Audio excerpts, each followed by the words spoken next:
ठठरती हुई हुआ पहाड़ की चोटी से टकराकर सीटी बजाती नीचे उतर रही थी। रात की स्याही ऐसी गहरी थी जैसे आसमान ने जमीन पर स्याह चादर तान ली हो।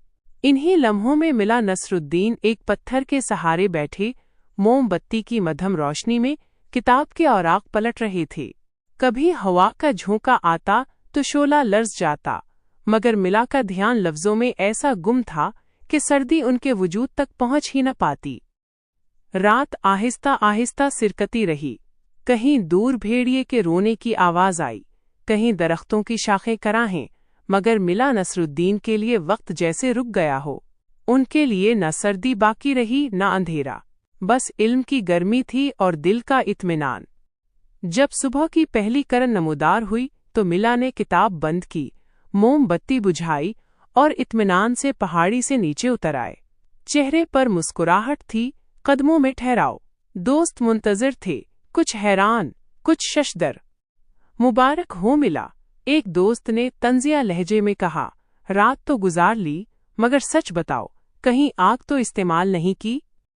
मिला ने सादगी से मोमबत्ती का जिक्र किया तो सबके चेहरे बदल गए, जैसे उन्हें कोई बहाना हाथ आ गया हो।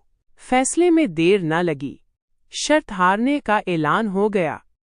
मिला नसरुद्दीन ने बहस ना की, शोर न मचाया, बस खामोशी से सर हिलाया और बोला, ठीक है, खाने का दिन तय कर लो। दिन मुकर्रर हुआ। दोस्त खुशी खुशी मिला के घर पहुंचे। उन्हें उम्मीद थी कि आज शाहाना दावत उड़ेगी, मगर घर में दाखिल होते ही खामोशी ने उनका इस्तकबाल किया। न हांडी की खुशबू न रोटी की महक। मिला, एक दोस्त ने बेसब्री से कहा, खाना कहाँ है? मिला ने बड़े इत्मीनान से जवाब दिया, तैयार हो रहा है। वक्त गुजरता रहा। दोपहर से शाम होने लगी।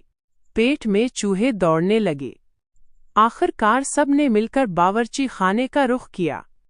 वहां एक अजीब मंजर था।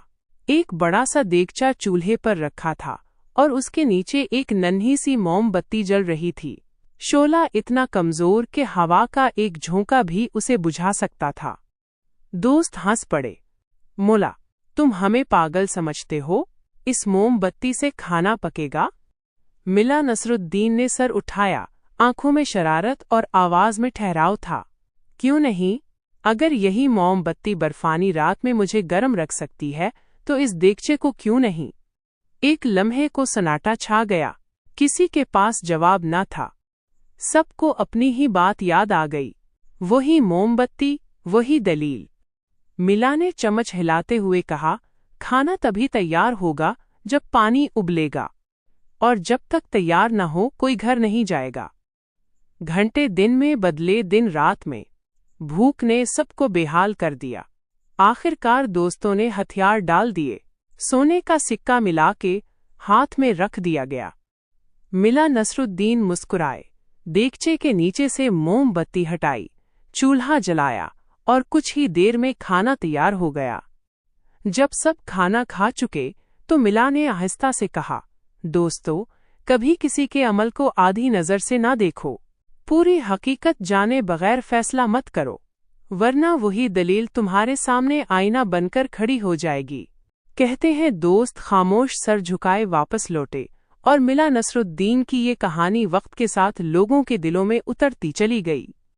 ये किस्सा आज भी हमें याद दिलाता है कि जल्दबाजी में किया गया फैसला अक्सर इंसान को अपनी ही बातों में कैद कर देता है, और अक्लमंद वही है जो पूरा मंजर देखकर बात करे, न कि सिर्फ एक जलती हुई मोमबत्ती देखकर। लाइक, शेयर और सब्सक्राइब जरूर करें।